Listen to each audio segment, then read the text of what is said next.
Okay, this is why I absolutely love real estate investing and why you should also be involved in the game so that you can multiply your way to becoming as wealthy as you desire.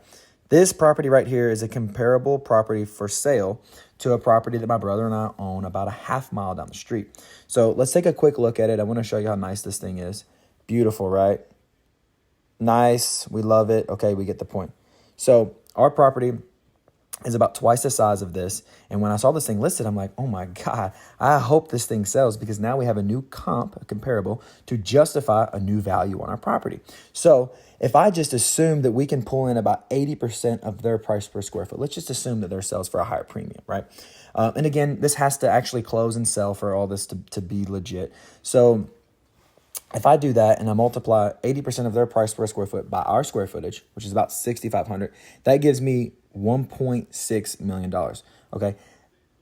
That's freaking amazing. I love that. We paid $315,000 for this building. Now we put about 300 into it. So we're all in, just round up for shits and giggles and say 650 grand.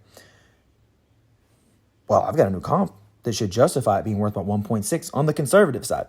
So this is how you multiply your way to becoming wealthy. Now this is on paper, right? Got to sell it to actually realize that gain.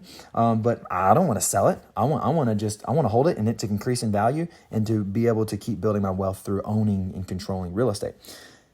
My point here in telling you this and sharing this with you is this is one freaking deal. Okay.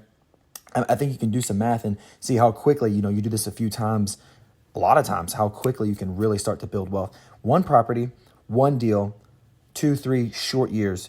Don't wait to buy real estate. Buy real estate and wait